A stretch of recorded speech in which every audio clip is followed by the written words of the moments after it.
که حبیب خدا فرمود که شیطان گفته بوده است قسم به عزتت ای پروردگار. شیطان که الله دارای عزت و جلال است، قسم به عزت و جلالت، لا ابرح اغوی عبادك ما دام ارواحهم في اجسادهم. ملعون، این مردود، این مخلوقی که به خاطر فرزند آدم از رحمت پروردگار دور ماند، فرمود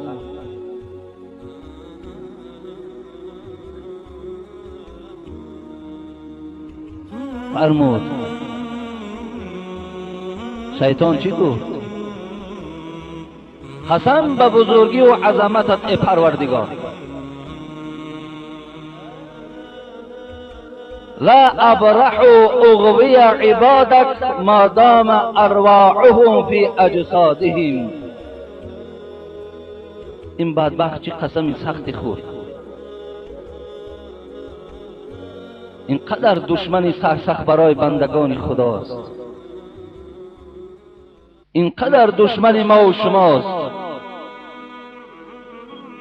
گفت قسم به بزرگیت پروردگار، تا وقتی که این بندگان تو، این انسانهایی که ایمانی به تو دارند، این انسانهایی که پایبند عبادتند، این انسانهایی که پایبند ماه مبارک رمضانند، تا وقتی که جان در بدن دارند من دست از اغوا و گمراه کردن اینها نمیکشم.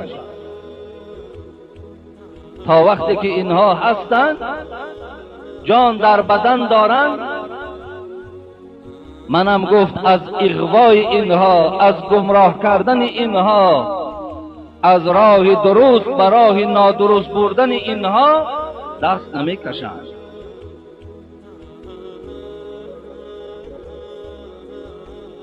و سوی پروردگار از این شیطان ملعون مردود پناه طلب میکنیم. پروردگار که بنده را نوازش میکند، پروردگار که بندش را دوست میدارد، پروردگار که ما را به نظر رحمت خود همیشه نگاه میکند، و سوی شیطان چی گفت؟ و عزتی و جلال، ای شیطان دست نمیکشی از اغوای بندگان من، بنده های مرا در راه نادرست میبری، بنده های مرا در وسواس مبتلا میکنی. قسم به بزرگیم، قسم به عظمت و جلالی که من دارم. چی قسم خورد؟ پروردگار چی قسم خورد؟ گفت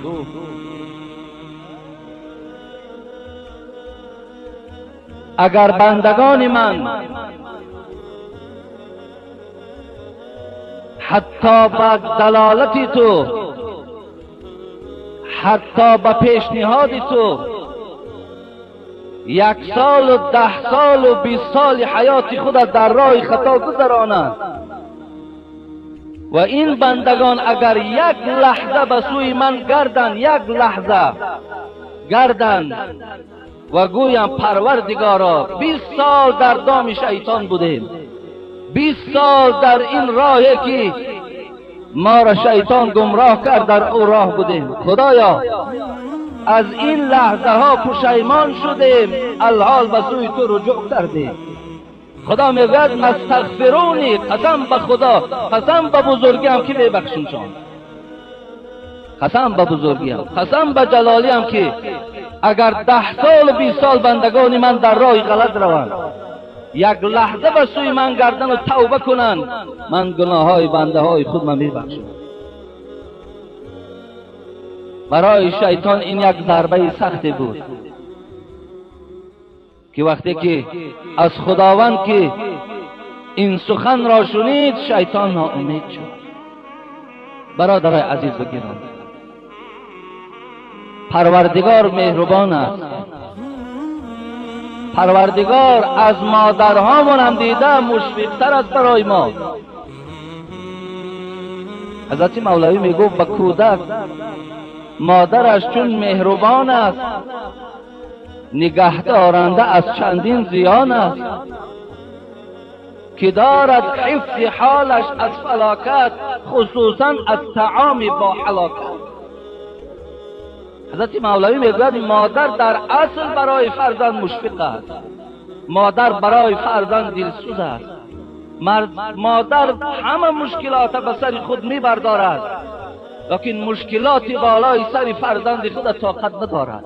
ولی مادر مشفق است، مادر مهربان است، نگه دارنده از چندین زیان است. هر زیانی که به سر فرزند می آید مادر محافظ است. میگوید مولوی مادر محافظت میکنه که فرزند در زیان نزند، که دارد حفظ حالش از فلاکت، خصوصا از طعام با حلاکت.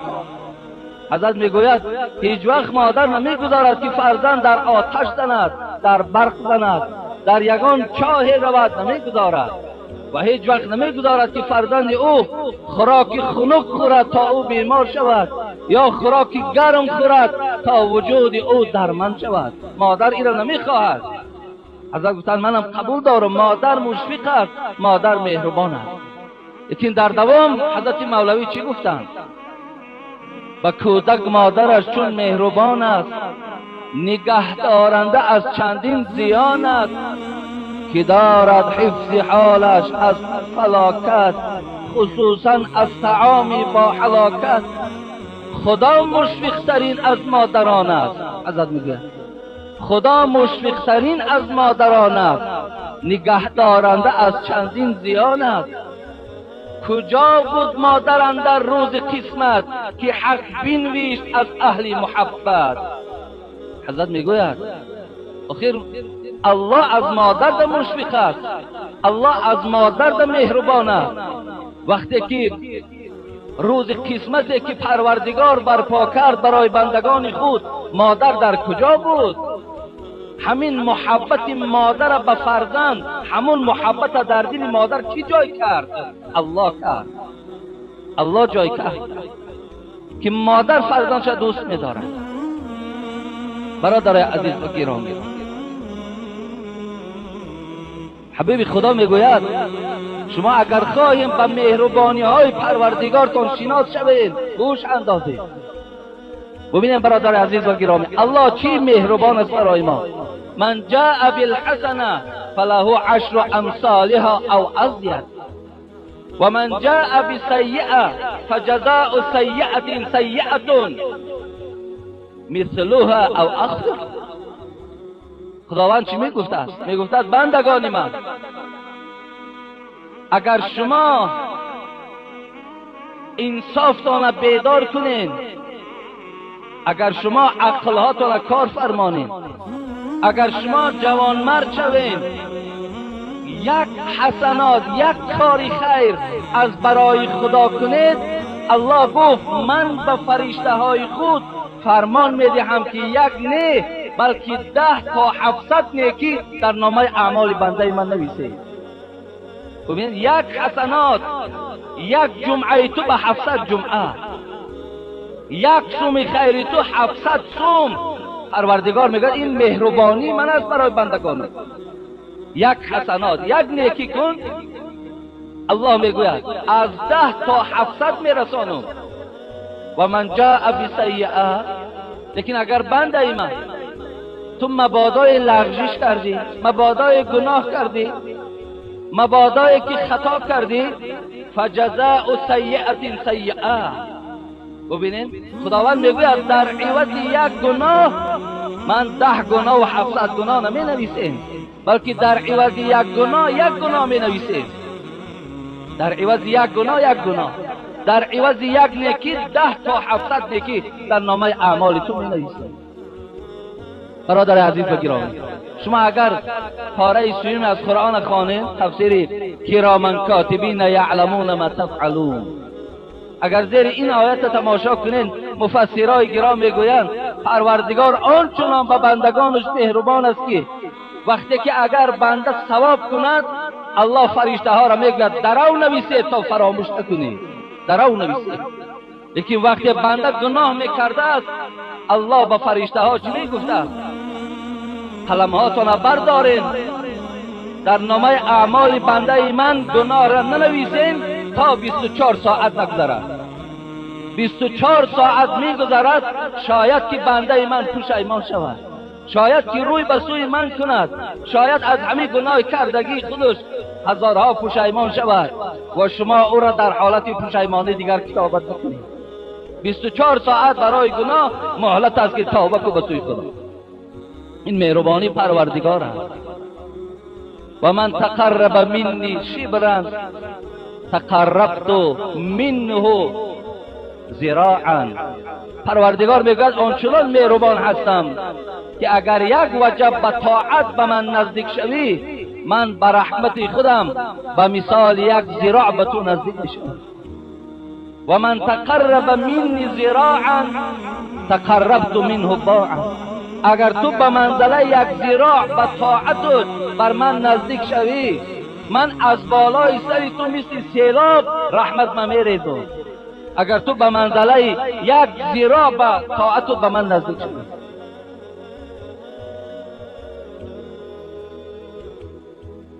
خداوند در دوام این حدیث میفرماید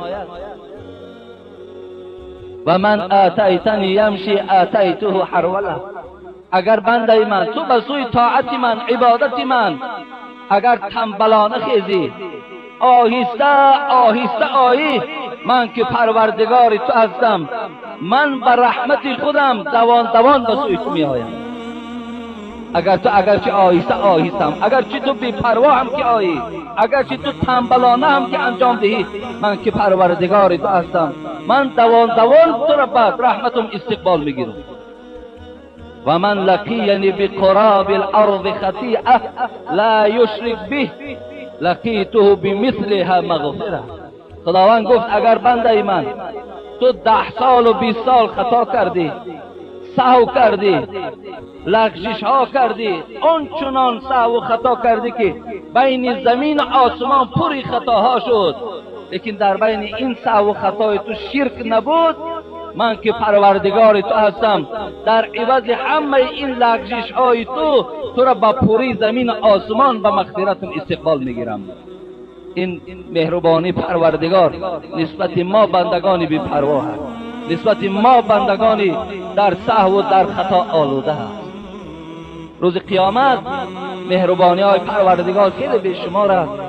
روز قیامت وقتی که نامه اعمال داده می شود، برادر عزیز، خداوند در قرآن و اما من اوتی کتابه بیمینه، در چند جای قرآن این آیت کریمه تکرار می شود.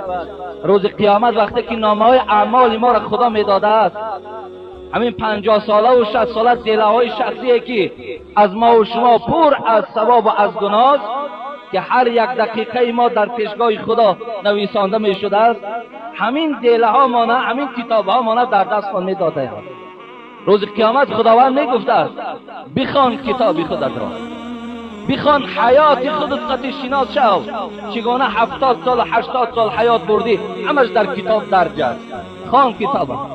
وقتی بنده می خوانده است و خیلی خجالت می شده است، خیلی شرمگین می شده است، زیرا از ثوابش دیده گناهش زیادتر است. بعداً خیلی غمگین پروردگار می گفته است بنده من کتاب خواندی؟ بله پروردگار خواندم. به حیات و شناس شدی؟ بله شناس شدم. گناهات زیاد است یا ثوابات؟ گناهات پروردگار زیاد. در عوض این نعمت‌های به حسابی که من دادم به تو، چشم دادم، گوش دادم، زبان گویا دادم، خانه دادم، زن دادم، همه شرایط تو را آماده کردم که تو در حساب نعمت‌های من عاجزی، آیا برابر کردی؟ آیا کدامش بیشتر است؟ بنده میگفت از پروردگار نعمتهای تو بیشتر است، مهربانی های تو بیشتر است. آخران میگفت از پروردگار پس تو با این نامه اعمالی که خواندی لایق جنت داری یا لایق دوزخ؟ کدامش داری؟ بنده میگفت از پروردگار از روی آن چیزی که خواندم من لایق دوزخ دارم، من لایق جنت ندارم. پروردگار در محشرگاه که 99 رحمت الله در روز قیامت بیدار میشده است ندا میداده است ای جمعیت مردم، ای ملائک آگاه باشید که این گونه بندگانی که امروز خود قائل به دوزخند من اینها را مورد مغفرت خودم قرار دادم و اینها را با این نامه های اعمال کم ثوابشان وارد جنت میگردانم. این مهربانی پروردگار نسبت بندگانش است. له معقبات من بین یدی و من خلفه یحفظونه من امر الله. شما سوره رعد نگاه کنین آیه 11. خدا میگه آنقدر به شما مهربانم که یک فرشته را در پیش شما، یک فرشته را در پشت شما گذاشتم یحفظونه تا تو را از جنها محافظت کنند. شب و روز در بالای سر تو هستند، شب و روز تو را نگاه میکنند تا جنها به شما ضرر و زیان نرسانند. برادر عزیز، چگونه ای که امروز پولدارها و منصبدارها و شرایطدارها برای خود تلخ‌ها دارند که هر کدام $1000 و $500 معاش میگیرند، الله برای ما چنان تلخ‌های داده است که یک سوم برای اونها جدا نمی‌کنیم. بلکه این مهربانی پروردگار است که من شما را اکرام کردم، من شما را مورد مهربانی خودم قرار دادم. پروردگار در جواب شیطان چی گفت؟ قسم به بزرگی هم گفت، قسم به عزتم. شیطان اگر چند که تو قسم خورده که اینها را گمراه میکنم، من اگر یک لحظه اینا به سوی من گردن من تمام گناهشم میبخشم. یک بار گوید پروردگارا توبه کردم، خدایا مرا ببخش، من گناه 4 ساله این بنده خودم میبخشم.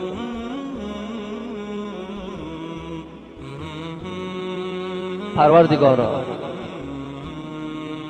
در این ساعتهای خیلی پرثواب، در این ماهی که دوستای تو آرزوی این ماه را داشتند، در این ماهی که فقط و فقط گناه بنده می سوزد، در این ماهی که درهای رحمت تو گشاده است، در این ماهی که من قام رمضان ایمانا و احتسابا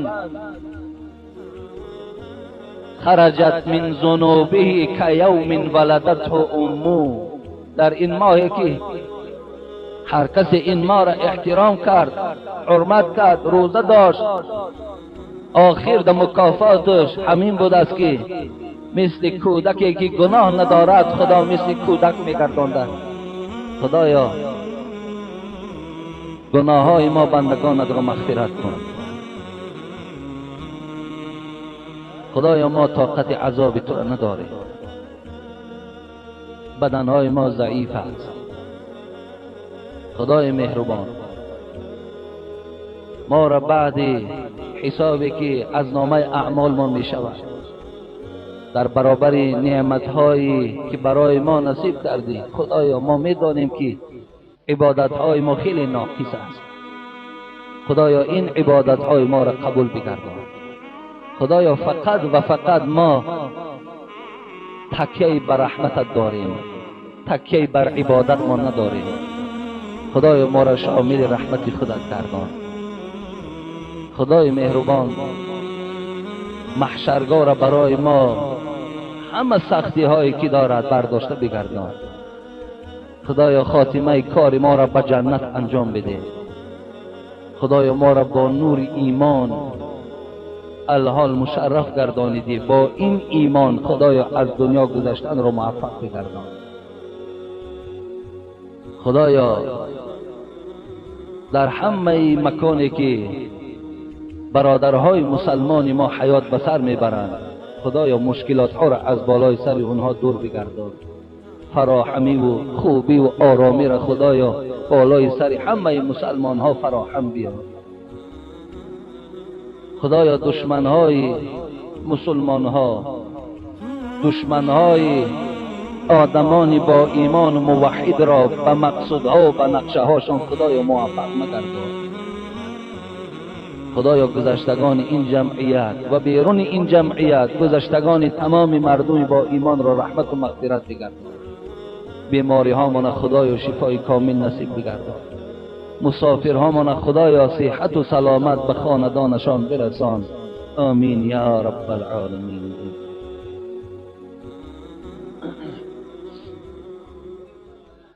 اعوذ بالله من الشیطان الرجیم.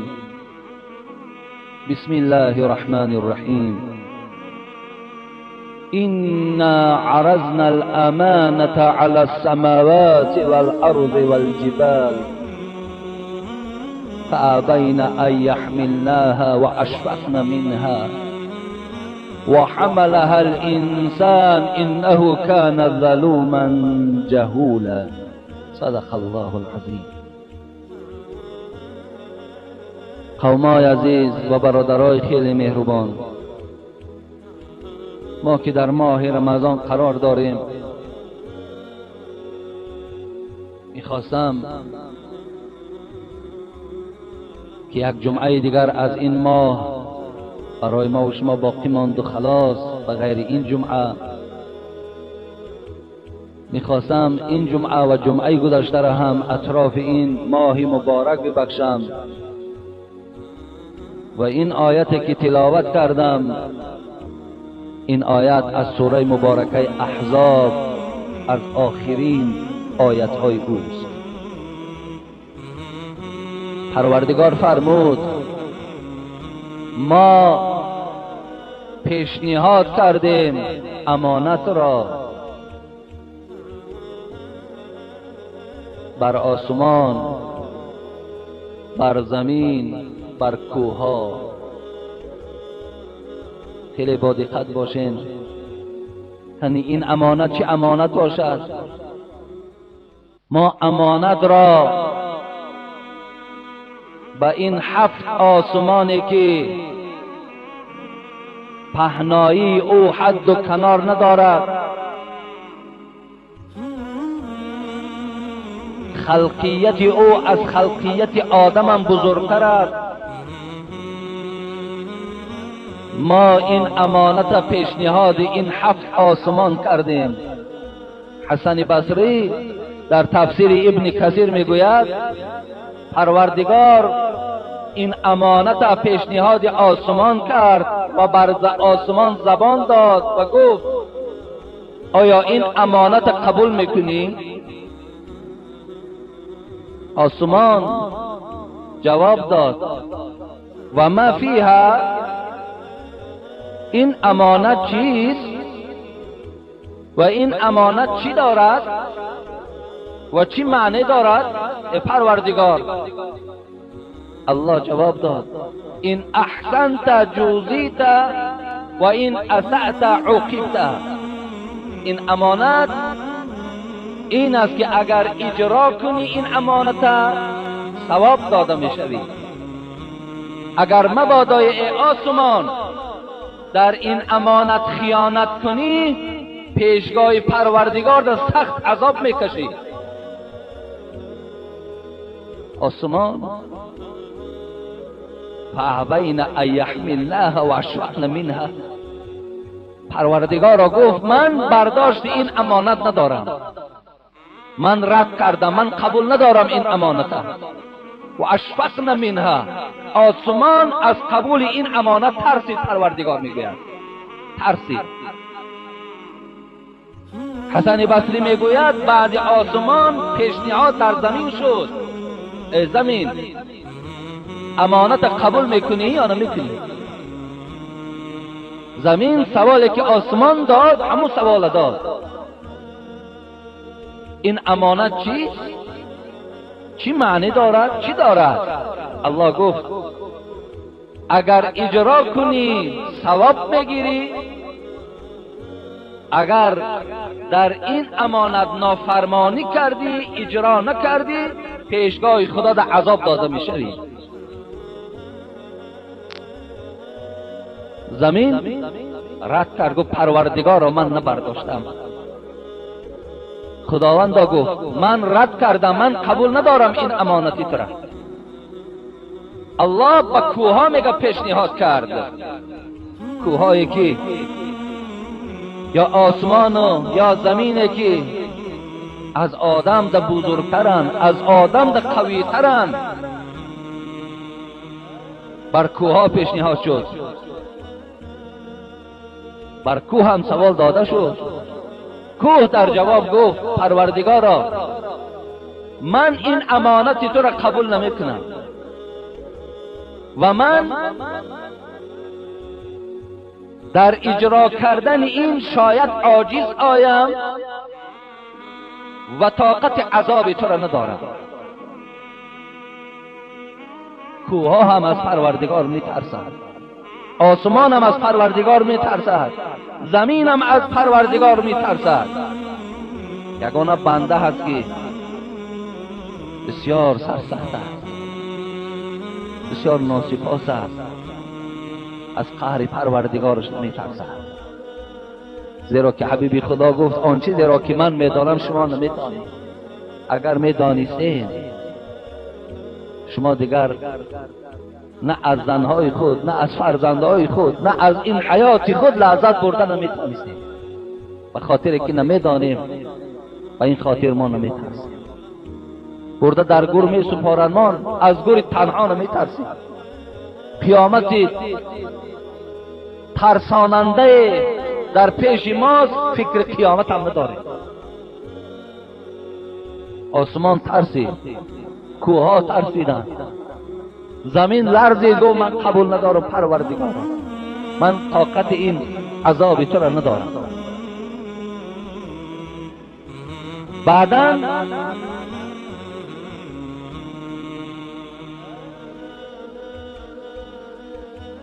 پروردگار میگه به حضرت آدم پیشنهادش کرد، ای آدم این امانت قبول داری؟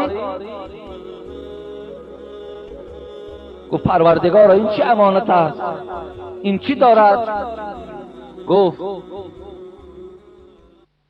این است که اگر اجرا کنی ثواب داده میشوی، اگر نافرمانی کردی و اجرا نکردی عذاب داده میشوی. و حملها الانسان انه کان ظلوما جهولا. انسان گفت پروردگار قبولش کردم، خداوند را قبول کرد. الله گفت انسان در جان خود ظلمکار است و انسان نادان است. یکی مفسرای گرام میگویند حضرت آدم هم گفت پروردگارا وقتی این امانت تو را من قبول کنم، در اجرا کردن این عملها مرا کمک میکنی؟ پروردگار گفت بله کمکت میکنم. حضرت آدم گفت قبولش کردم. این امانت چی بوده است؟ مفسرای گرام میگویند الصلاة و صوم و غسل من الجنابه.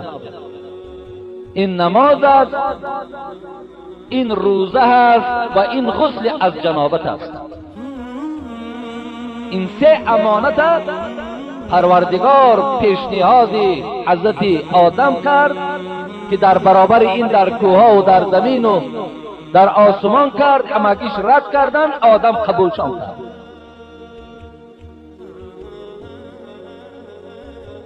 امانت الهی امروز به ما و شما آمد. این روزه و این نماز و این غسل از جنابتی که امروزها از ما و شما به وجود می آید، اینا امانت پروردگارند، امانت از بنده های خدا که در این خیانت نمی پرورد. این امانت هست که باید اجرا شود، باید از جانب بندگان عشق و محبت بر این امانت داشته باشد. حبیب خدا میگوید اربع اذا کن فیک فلا علیک ما فاتک من الدنیا. حبیب خدا گفت اگر در کدام امت من، یعنی در کدام از ما و شما 4 چیز باشد، حبیب خدا را سخنش گوش کنید، 4 چیز در کدام از شما باشد، فلا علیک ما فاتک من الدنیا. حبیب خدا گفت دیگر تو ای بنده خدا پروا نکن، غمگین نباش که این دنیا دیگر بر ضرری تو انجام نیافت و تو در قبر و روز قیامت یکی از بندگانی با شرف خدا به شمار می روی اگر تو 4 چیز همراه خود داشته باشی. اینا چی بود است؟ حفظ و امانت. یکم امانت محافظت کردن، یعنی همین امانت، خود امانت چیست؟ امانت ببین امانت بانک داریم، میگه امانت بانک، مقصد هر چیزی که در او بانک شما میگذارین، این گویم که صاحبان همون بانک امانت شما را وقتی صحت و سلامت به شما تسلیم میکنن، اینا میگن امانت گذار. اینا امانت گذار میگویند. و هر چیزی که ما در اختیار یک انسان از مال دنیا، از سخن گذاشتیم که همین امانت در پیش تو، همون محافظت کردن همون برادر چی میشود؟ ضرور میشه.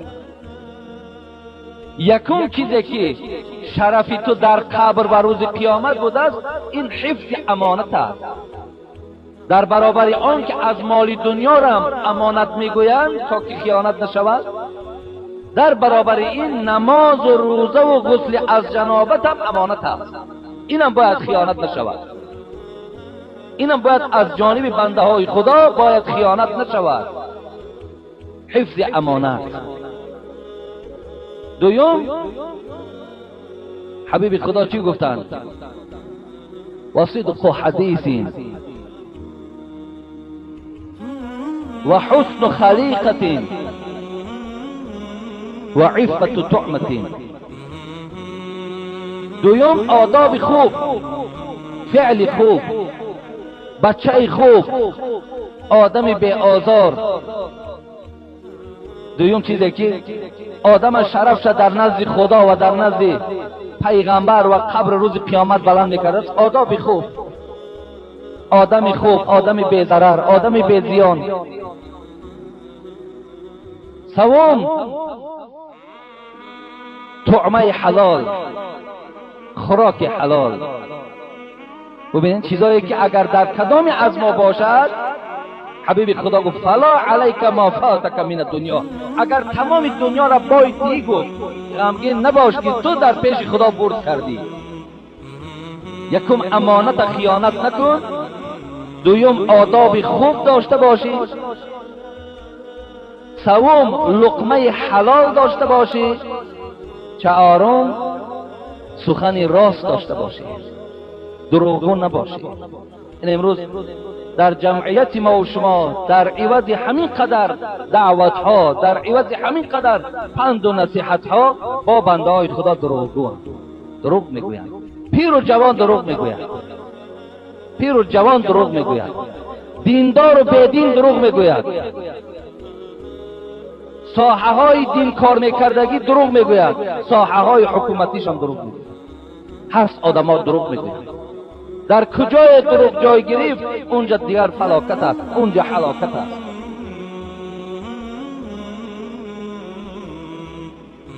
حبیب خدا گفت اگر در کجای 4 چیز در کسی شد، شرف دنیا و آخرت است. ما همه دیندارها، ما همه حکومتدارا را نمیگوییم. هست انسان هایی که راست قولند، هست انسان هایی که راستگو هستند.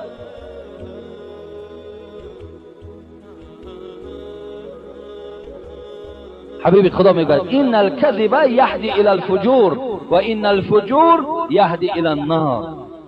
کسی که اگر دروغ میگوید، دروغ او را به فجور میبرد، به فاجری میبرد، به راههای غلط و حرامی و فسادی میبرد. وقتی آدم دروغگو شود، وقتی آدم فاجر شد، ببینید وقتی فاجر شد، فاجری او را به آتش دوزخ میبرد.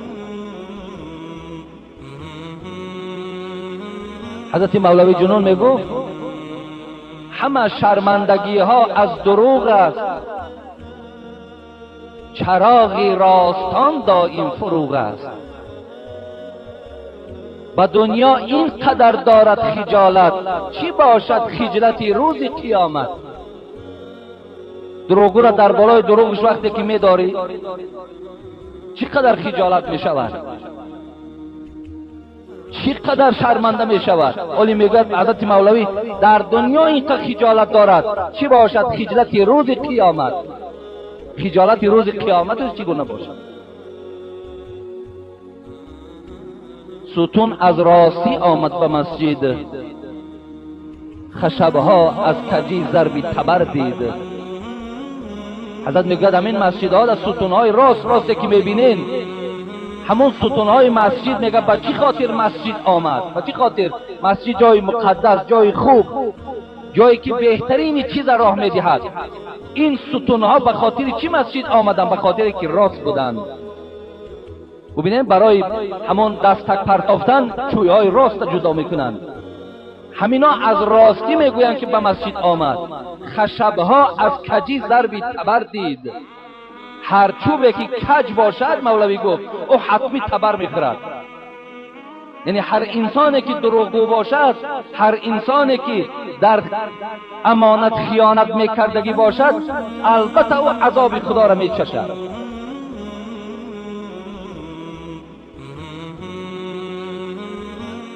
هر روز اینجا برادران من خیلی راستی بار ناراحت شدم. یک برادر از یک ناحیه کلان همین شهر کلوف نزد من آمد که مسجد چون جامع از جمعه خانی است. بعد پیشین خواندن گفت داملا من یک چند سوال به شما دارم. من گفتم میل چی سوال داری؟ من نفهمیدم این چی مقصد دارد. گفت یکم سوال همین که توسل بر مرده ها درست است؟ ما جواب نگفتیم. گفت بعد نماز 3 دعا میکنند. نسبت همین شما چی گفتنی دارید؟ جواب گفتیم. سوم گفت شما تراویح را چند رکعت میخونید؟ گفتیم 20 رکعت میخونیم. حیران میشید. و 20 میخونیم؟ گفتیم 20 میخونیم. زیرا عمدة القاری شرح صحیح بخاری از با اسناد صحیح از امام بیهقی میاره که از صاحب ابن یزید صحابی روایت میکند که حضرت عمر دوره خلافتش ده صحابه ها را به 20 رکعت دلالت کرد. گو 20 رکعت خوانید. ابن ابی شیبه هم در مصنف خودم دلیل از یحیی ابن سعید میارد که حضرت عمر مردم به 20 رکعت نماز تراویح دلالت میکرد. این چنین کنز العمال هم دلالت بر همین دارد که ابی ابن کعب را حضرت عمر امر کرد که به مردم 20 رکعت نماز تراویح خوانید. این چنین امام غزالی، این چنین عبدالقادر جیلانی، این چنین شاه ولی الله دهلوی و دیگر فقهای حنفی که صدها کتابای فقهی است همش به 20 رکعت رفتن. حتی که حضرت عثمان و حضرت علی و حضرت عمر 20 رکعت نماز تراویح میخوندن. این اجماع صحابه میگن که حکم آیت داره. حتی شما میتونین اینا را در همون کتابهای نام گرفتگی من، شما اگر کتابخوان باشین دسترس کنین میبینید. حتی در دست من فیض الباری شرح صحیح بخاری که از محمد انور کشمیری است، او حضرت میارد که امام ابو حنیفه استاده بود که ابو یوسف شاگردش بود، قاضی بود. پرسید ای ابو حنیفه همین عمر رضی الله عنه برای 20 رکعت نماز تراویح حجت داره؟ ابو حنیفه گفتن ابو یوسف عمر پیدا کننده بدعت نیست. شما میتونین این سخن ابو حنیفه را در فیض الباری شرح صحیح بخاری از محمد انور کشمیری بینید. حتی امام شافعی، امام احمد حنبل، امام ابو حنیفه 20 رکعت میخوانند، لیکن امام مالک 36 رکعت میخواند. به خاطر چی؟ به خاطر که هر یک 4 رکعتی که در مکه مکرمه که میخواندند، اونا بعد 4 رکعت خودمان تسبیح میخوانیم، اونا طواف میکردن 7 پیچ. در مدینه که این شرایط طواف نبود، امام مالک در جای طواف با 4 رکعت دیگه میخواند. اینچنین ابن تیمیه که در فتاوای خود که خیلی بگیم سلفی بزرگه، مقلدی به مذهب نیست، با 20 رکعت رفته. مکه، مدینه، پاکستان، افغانستان همه 20 رکعت نماز میخوانند. مفتیم هم است برادر عزیز. گپ درباره دروغ میرود. ببینید اون کس گفت که دیروز در جمعیت ما یک چند انسان به نام سلفی یک مردم کلان من کردن و گفتن که این 20 رکعت نادرست است، 8 رکعت خونید. بعدا اونا گفتن آخر همه جا 20 میخواند، خیلی بیچاره شاید امامش علم نداشت یا فهمیش نداشت، همه 20 میخوانند دیگر. بعد گفتن که با کی اخلاص داری نپرسین، خیلی بیچاره اخلاصی به حاجی میرزا داشته. این حاجی میرزا را پرس، تلفن هم میزنه، در یک آدم دیگر پیوست میکنه. حاجی میرزا السلام علیکم. و علیکم السلام. ناظرین داملا خوبین؟ سلامتین؟ خیر رحمت شکر. همین قوم ما میپرسه که همین تراویح 20 رکعت یا 8 رکعت؟ او حاجی میرزا کدام حاجی میرزا باشه؟ گفته است 8 رکعت یا 20 رکعت غلطه. ببینید آیا همین دروغ نیست؟ آیا سلفی دروغ میگو؟ سلفی صالح دروغ میگه؟ برادر عزیز و گرامی، در حق یک انسان دروغ گفتن، تهمت زدن، از این در بدبختی نیست دیگر. بیرون در وقتی میگه این بچه میگه من فهمیدم دانستم که وای کی بود، پرسیدم وای فلانی بود، آوازش به او مانند نبود، گفت خیلی فرقش یا که او نباشه شاگرداش.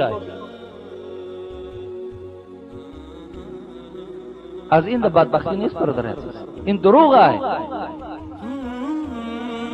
حاجی میرزا از وقتش اعلان کرد ما پیرو مذهب امام ابو حنیفه رحمت الله علیه. یک چند پیش دیسک ها ده دیگر آدم ها موعظه دارن، صورت ما، نام ما نویساندگی و صورت ما زدگی، دیگر آدم در درونش موعظه دارن. برای همین احتیاط چیم برادر عزیز بگیرم. این دروغ، این تهمت.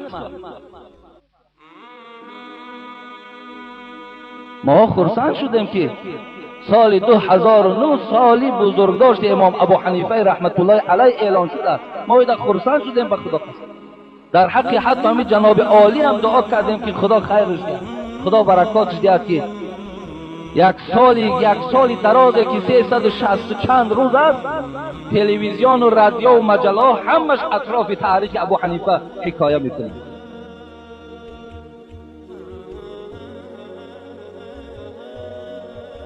حبیبی خدا چی گفتن؟ گفتن کدام شما اگر 4 چیز داشته باشین پس چی بوده است؟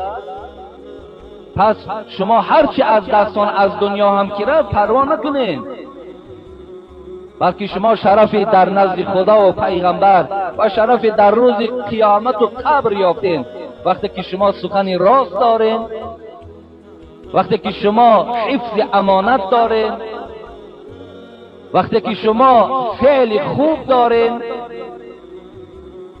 وقتی که شما طعمه حلال دارین. طعمه حلال. کسی پرسید از آن پیر عرفان که دارم مشکل گوی معنی آن، چرا جوع را به هر کس می ستایی؟ گرسنه دوست را چی سیر نمایی؟ بگفتش بایزید گویم بکن گوش، به مضمون کلامم صرف کن هوش. یک شخص آمد که بایزید بستامی مردم ترغیب دارد، تشویق دارد که ای مردم روزهای دوشنبه و پنجشنبه روزه گیرید، روزهای 13 و 14 و 15 هر ماه روزه گیرید، ماه مبارک رمضان روزه گیرید که این سنت از سنت های پیغمبرمان هست. گیرید، بسیارتر روزدار گردید. یکی از شاگردانش گفت ای حضرت، گفت چرا جوع را به هر کس می ستایی؟ چی اینقدر تو روزه را صفت میکنی؟ چی اینقدر بنده های خدا را به گرسنگی فقط دعوت میکنی؟ آیا این گرسنگی در پیشگاه خدا چی سیر دارد؟ سیرش برای من بیان کن. بگفتش بایزید گویم بکن گوش، به مضمون کلامم صرف کن هوش. گفت خدا خیرت دهد. گفت بسیار سوالی خوب دادی. برای چی من مردم به روزه دعوت میکنم؟ برای چی مردم دائم میگم اکثر وقت روزه دار باشین؟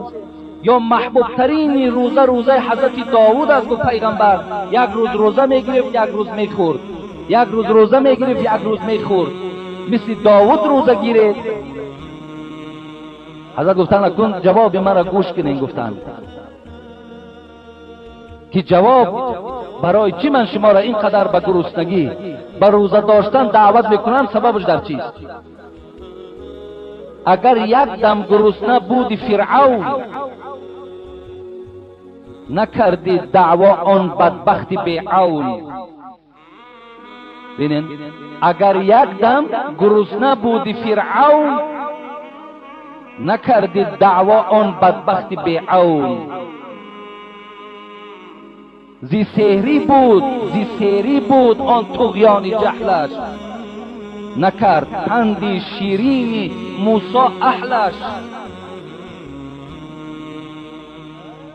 گرسنه گر بماندی تو بجای، نکردی هیچ دعوای خدای. بود اجزای دوزخ نفس سرکش، عنانش در ریاضت سخر کش. حضرت چی گفت؟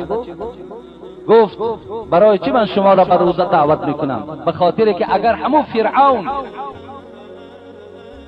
اگر یک لحظه گرسنه میماند، اگر یک روز روزه میگرفت، او هیچ وقت دعوای خدایی نمیکرد، هیچ وقت دعوای سرکشی نمیکرد، هیچ وقت با پروردگارش قهری نمیکرد. زی سری بود آن طغیان جهلش، نکرد پندی شیرین موسی اهلش. همون طغیانگری او، همون دعوای خدایی او به چی بود؟ به خاطر سیریش بود، به خاطر که بار روزه نگرفت، به خاطر که بار مشکلات گرسنگی نکشید، به این خاطر او دعوای خدایی کرد. روزه گفت انسان با انصاف میکند، انسان خاکسار میکند، انسان گویم که نقشه هاش میشکند، انسان کبرش قطع مبارزه میبرد. این روزه داروی هست که همه این میکروبا را از جسم آدم دور میکنه. شما تماشا کنید، هارون برای چی زکات نداد؟ برای چی؟ به خاطر که اونها سیر بودند، اونها سیر بودند، اونها پوشیده بودند، اونها ذره کمبود نداشتند، اونها ذره توجه به ماه رمضان نداشتند. همون طغیانی و سرکشی و هم به خاطر چی بود؟ به خاطر سیریش بود. ولی در اصل برادر عزیز و گرامی، این جای حقیقت بها دادن است.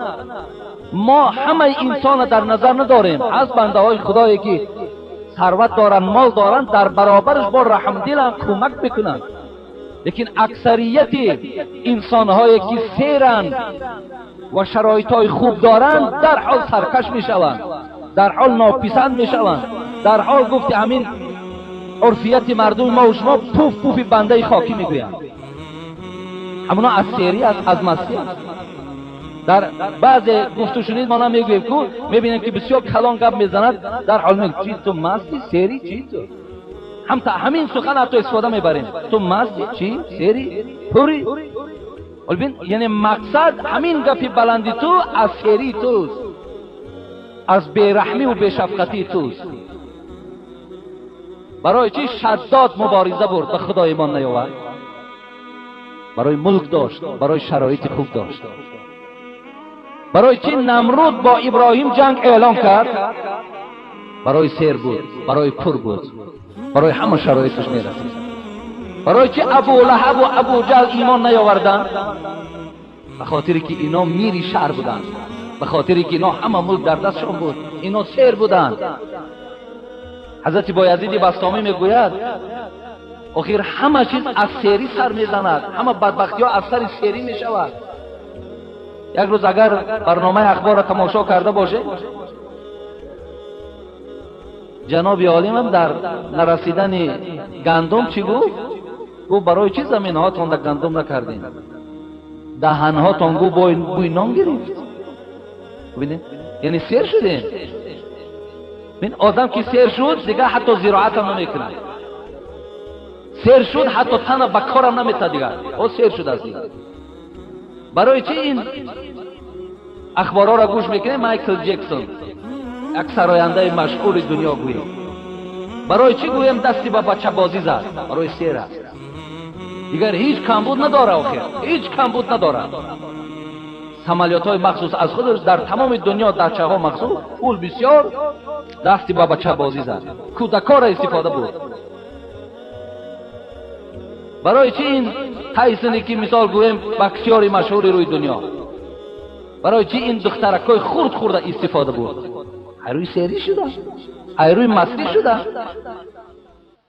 حضرت بایزید گفت من بیهوده شما را به روزه دعوت ندارم که این نفس های شما را میشکند، نفس های شما را از وسواس شیطان باز می‌دارد. رسول اکرم میگوید این شیطان یجری من ابن آدم مجری الدم فضیقوا مجراه بالجوع. بین حبیب خدا میگوید شیطان در رگ‌های خونگرد شما بسیار حرکت میکند. همون شیطان در رگ‌های خونگرد است، آدم وسواس میکند. حبیب خدا گفتند که فضیقوا مجراه، پیش راهش لمبه بزنید. ببینید پیش راهش لمبه مانید، مقصد پیش راهش بگیرید، پیش راهش نمانید که وای در تمام خون شما حرکت کند. گفتند ای حبیب خدا چگونه حرکت کنید؟ چگونه پیش راه او را لمبه زنیم؟ بالجوع. حبیب خدا گفت روزه گیرید، روزه بگیرید، گرسنه گردید، شیطان حرکتش در خون شما سست می شود، ضعیف می شود. ببینید بر جوع است و گرسنگی است. یا معشر الشباب من استطاع منکم الباءة فلیتزوج فانه اغض للبصر و احسن للفرج فان لم یستطع فعلیکم بالصوم فانه له وجاء. این روایت بخاری است. ای جوانها زن گیرید اگر قوت دارید، زیرا اینکه زنگیری شما را از دختربازی، از زناکاری، از تماشا کردن دخترها باز می‌دارد. پیغمبر گفت بس اگر قوت زنگیری ندارین روزه بگیرید. ببینید روزه بگیرید، زیرا اینکه روزه شهوت شما را میشکند. این روزه شهوت میشکند، روزه پیش راه شیطان میگیرد، ریاضت نفس است. پس سخن بایزید معنا داشته است. حضرت گفت سخن ما گوش کن. حضرت گفتند به مضمون کلامم صرف کن هوش طرف کلام من بگیر، انشاءالله تو میفهمی. خدا خواهد انشاءالله آینده این موضوع را جمعه آینده خدا خواهد من برای شما دوام میدهم. این یک ساعتی که از ما و شما الحال سپری شد، ساعت نور، ساعت خیر، ساعت فیض، ساعتی که شما این ساعتها را در جنت حسرت چه میخورین، جنت در حسرت میخورین که ای کاش که پروردگار این موعظه ها 2 ساعت میشد، این موعظه ها 3 ساعت میشد، تا که در هر ساعت این درجات بنده را خدا در جنت بلند میکند. به این جنت که همه شرایط آماده است برای ساعت موعظه در اونجا حسرت بخوریم. خداوند این ساعت از ما قبول بگرداند و با این ثواب و به این ساعت پرفیض و پرنور درجات این جمعیت ما را خدا در جنتش بلند گرداند. آمین یا رب العالمین. خب دعا کنید آرزو در حق پدر و مادر بیمارش، برادر عبدالواحد در حق بچه هایش از گرمانیا دعا خواستند، در حق مرحوم استاد عبدالفیض، بابای استاد عبدالفیض هم از محله خود ما فرزنداش هم خدمتگار همین مسجدند، از همین محله دعا کنید. برای کمکی در ساختمان مسجد هم یک مبلغ هم اینجا جدا کردن در کسب و کارشان برکات و عمر درازشان دهد. اینجا یک ساختمان انشاءالله مکتب می شود در پهلوی همین مسجد. ما چند جمعه شد اعلان کردیم ای شما کمکتان دوام دادن میگیرین که اگر سوم ما جاش گرفت کار سر میکنیم، اگر نشد راستی بار قبل از این ساختن اینجا در خیلی های مبلغ کلان در کار، خیلی سرنا کرده مبلغ در کار است. خیلی دواش خدا را شکر رفته ایستاد، از حجت گزاریاش قریب که تمام شده. خدا خواهد همین فقط دستگیری شما هست. از جنازه قشلاق توتا یک مبلغ روان کردن. اینجا یک برادر دیگر هم یک مبلغ داده است. برادر محمد علی از زپرفت در حق بچه هاش دعا خواسته است. در حق پدر و مادر هم یک کس گفتند دعا کنید. در حق کسانی که در صندوق خیریت خیر کردند خداوند عمرهاشون را دراز کند. از خاندان پیرکوها یک مبلغ روز داده بود در خانه‌شان افطار کردن که در همین مکتبتون صرف کنید. در حق برادر حاجی تیمور مرحوم نورعلی اینجا هم یک مبلغ دادن که در حقشان دعا کنید. اینجا بابای حسن هم خدا خیرش دهه، بابای حسن هم اینجا ده ما مبلغ ها را نامش نمیگیریم لیکن خیر که این پیش مونده است $200 آورده برای همین از معاش تازه خودش. بابای حاجی حسن هم چند خدمتاش هم یک پهلوها ده، بچه هاش برادرها حاجی عزت الله و برادرمان حاجی عبدالله و دیگر فرزندایی که داره خدا عمرهای دراز و کاراشون کشایش برار نصیب کنه. بابای حاجی علمان هم برای فرزنداش که در مسافرت هم خدا خودش هم تنی صحت و آینده نیک و فرزنداش هم خدای مهربان سفرهای خیر و با برار نصیب کنه.